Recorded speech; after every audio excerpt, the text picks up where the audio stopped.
right now is that we have a lot of people who want to build brands, who want to become influencers, who want to start companies, but they're not putting in the pieces that actually allow them to weather the storm.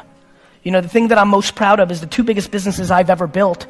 I basically started them during very difficult times. When I first got involved in my dad's liquor store business, it was the late 90s, and just about a year and a half into my journey, I guess 2 years into my journey, the stock market crashed and all the internet companies folded, and all the people that were making money that I was targeting to sell wine stopped having money to buy wine. And then right behind that, because most of my business was New York and New Jersey based, even though we were building an internet company, it was only about a year later that 9/11 happened, and not only, changed, for anybody that lived in the New York, New Jersey area, it was much more compounded for us because we lost loved ones, and I remember I lost 100 employees from one organization in one day. I had to go in hand by hand and take their emails out because everybody passed away from Cantor Fitzgerald that worked in that office. So I persevered through that because I was practical, because I didn't have a lot of overhead, and because I wasn't romantic. I wasn't dreaming. I knew that I had to buy and sell wine and liquor and beer, and I had to make sure that my expenses weren't greater than the money I was bringing in. VaynerMedia started in the ashes of the economic meltdown of the US. When I started VaynerMedia, people didn't want to pay $5,000, let alone the $50,000 or $100,000 they pay us a month now for our services. And when I started VaynerMedia, it's funny, I watch everybody watch my journey now, and there's that cliche thing of like overnight success, right? I'm gonna have this TV show come out this June, and it's gonna change my profile, right? I'm gonna sit on a stage with Will.i.am and Gwyneth Paltrow and Jessica Alba for this Apple show that I'm about to do, and everybody's gonna say, where'd he come from? That happened overnight, and it's even really happened in social. I'm sure for a lot of you, you've only really even have known about me for the last 6 months or so, even though I've been putting out content online for 10 years every single day. And so the thing that I've been really thinking about is practicality. Like VaynerMedia, even though I had already built a nice sized business, it wasn't like I was extracting a lot of money out of Wine Library. And so when AJ and I started VaynerMedia 7 years ago, we started it out of a company called Buddy Media's conference room. For the first 2 years that I ran VaynerMedia, we had no rent. We first worked out of a conference room. We then worked out of a co-working space before the whole WeWork and co-working space revolution, and I bartered my time to help that company in exchange for a very small space. We didn't buy furniture, we scrapped. And I'd already made it, I was already rich. And we scrapped. And so the biggest thing that I want to implore everybody here today to do is to take a step back and think about how fancy are they? Are you willing to be really, really, really ghetto? Do you really need that chair? Do you really need that piece of technology? Do you really need to fly that class? Like, I just think that we're living through an incredibly fancy culture of entrepreneurship. Entrepreneurship and CEO status is quite sexy. People are selling a lifestyle that is filled with lots of fun and trips and champagne and bikinis and bling bling and all sorts of horse shit, right?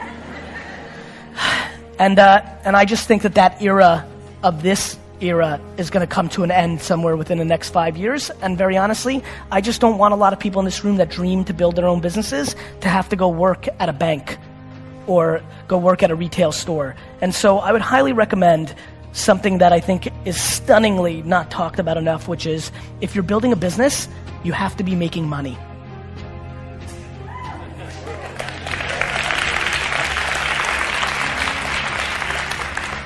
And so, I know that's like a funny thing to say, but I think it's important. I think the other thing that's important is to shift the context completely the other way, which is what is really winning, right?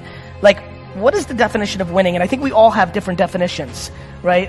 And I think that one of the things that I also want to say is that I'm getting scared that a lot of people that are following my journey hear me talking about buying the New York Jets, and I do aspire to buy a $3 billion sports franchise. I do. It is what I want. You can look at my 5th grade yearbook long before business was cool. It's what I want to do. But I'm awfully scared that it's pressuring the people that follow me into trying to achieve things that they don't necessarily want. They just think it's the thing you do if you're trying to be a successful business person. Let me promise you something. I know tens of thousands of people. I know thousands of people extremely well. I know hundreds of people deeply well. There is no correlation between how much money someone makes and their level of happiness. I have friends who make $47,000 a year and are the happiest people I know. Their work-life balance is on point.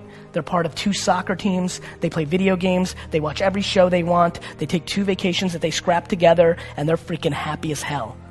And I know tons of people who I grew up with in the Silicon Valley boom who have hundreds of millions of dollars in their bank account and are as miserable and as lonely and as broken as you'll ever see. So I implore all of you to please reverse engineer and figure out who you are and figure out what level of monetizing and stuff you need and what level of creativity you need. I promise you one thing that will catch you very off guard.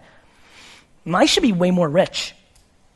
I leave money on the table every day. I've left ungodly amounts of money on the table. I spend tons of times sending DMs and engaging with people and meeting people randomly and not cashing in. I actually believe the statement I'm about to make. I think that I love the journey and the game of entrepreneurship so much that I have subconsciously sabotaged my financial upside to make sure I can play this a little longer because I fear if the numbers keep getting too big, eventually it will take the fun out of it. When you are lucky enough, like I am, to actually do something that you love so much, do something that puts pressure against the one thing you care about besides it, which is the time I spend with my family. My family is my whole life. And being this and doing this is the only thing that cuts into that. I couldn't breathe if I wasn't an entrepreneur. I didn't breathe when I wasn't an entrepreneur. That's the reason I got D's and F's in school, because I just couldn't be me. And I'm not capable of that. And so I think being here excites me because I think coming to not LA, San Francisco, New York, London is always more fun for me. It always feels a little more practical. It always feels like there's a little bit more chips on the shoulder, which is what I have. But I want to remind everybody, just because you didn't grow up with a trust fund, just because you don't live in Silicon Valley, the market doesn't care. If you're good enough, you will win. And I hope that you don't. It's true.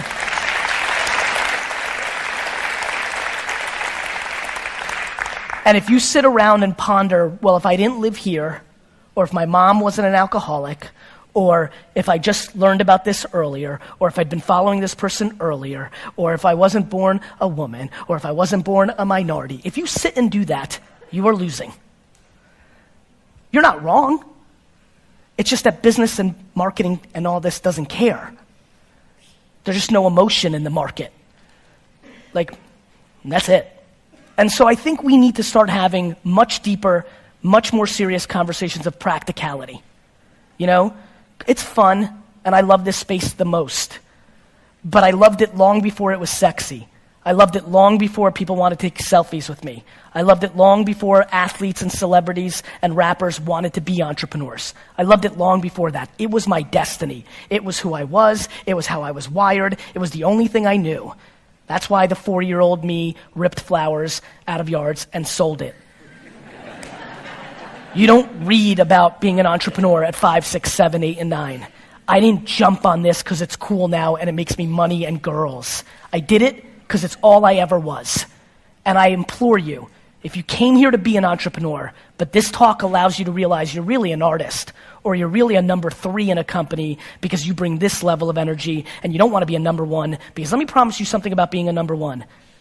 I'm not an entrepreneur, I'm a firefighter. My entire life is taking care of crap, putting out fires. 24/7, 365, my whole life is, this is a problem. Fix this, and guess what? When you're the last line of defense, there's no blaming your boss. There's no blaming the logo.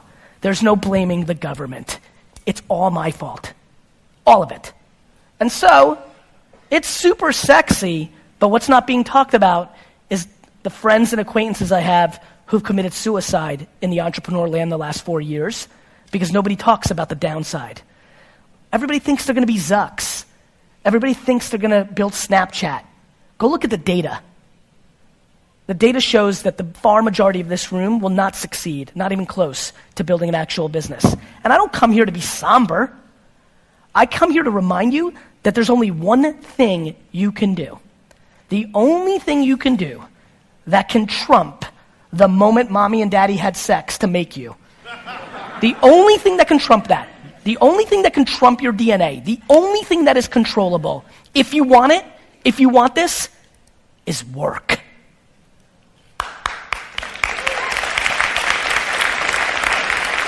It is. It's the only tangible, and by the way, I don't know if you guys have noticed, I've stopped even, and it's funny given the name of the conference, I've started using the word work more than the word hustle, just because I want everybody to understand what we're really talking about here. If you've got a big mouth, and a lot of you do here, search the hashtag, and a lot of you say CEO, founder, owner. I call that big mouth. If you've got the audacity to do it, and so many of you have heard this from me, when I audit you, and I do, because I'm curious. It's how I learn. People talk a big game. I especially love when somebody hits me up on social, like, Gary V, you're going to buy the Jets. I'm going to buy the Rams. You know? Everybody's buying a sports team. And I love to look at what that person does. And then I'll DM that person and be like, yo, bro, nobody, unless they were a trust fund baby, ever bought the Rams when they go skiing for a week when they're 24. Nobody you know has become successful outside of it being given to them from their family. Nobody you know has actually created success without working their face off. It doesn't exist. So you can sit and talk about luck, and you can sit and talk about this, that, or the other thing, but I promise you, the only controllable thing you have is your work ethic. So, going back to the beginning of my talk, you need to deploy serious self-awareness and figure out who you are. I implore you to start matching your work ethic and your actions to your mouth. If you're going to be a billionaire, you need to realize that most people that create $1 billion worth of wealth don't do anything besides work every single day of their 20s and 30s. All of them. Every person that works at VaynerMedia has taken more vacations in the last 13 months than I did in my entire 20s and early 30s. My family went on 2 family vacations my entire childhood. I was married to my wife for 5 years before we had a family. We took 2 vacations. It's the price you have to pay if you want it at the level that I want it at. And by the way, I advise nobody to want it at that level. I'm being dead serious. This is a very true statement that I think most of you will not believe, but I'm telling you it's the goddamn truth. If there was a drug that could take some ambition out, I would take it. It is so extreme. It is all in. The reason I started Daily V was to remind you that I'm outworking you. That when you talk and you're trying to figure it out, when you're trying to say you're going to be like me, I want you to see it. I want you to see every other day 5 a.m. I want you to see every day midnight. All of them. Every day. Always. Forever. That's what it takes for what I want.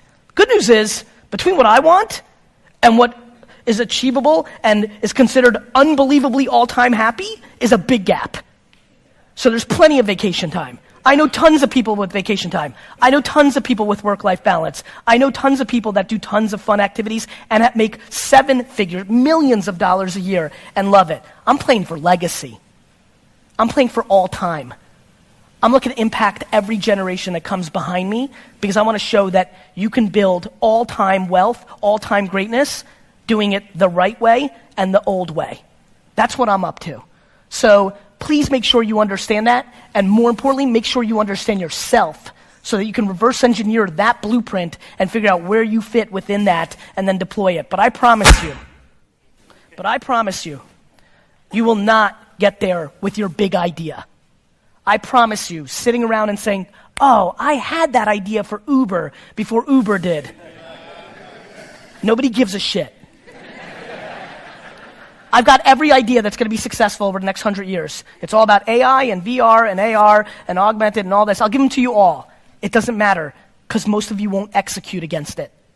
The reason I put out all my best stuff and I'm liked and I don't charge for it is somewhere along the line I realized that 99.9% of you aren't going to do anything about it. You're going to ponder it. You're going to get super pumped up when you watch me say it. And then 3 weeks later, you're going to give up because you're not willing to pay the price. We can make a wildfire get away.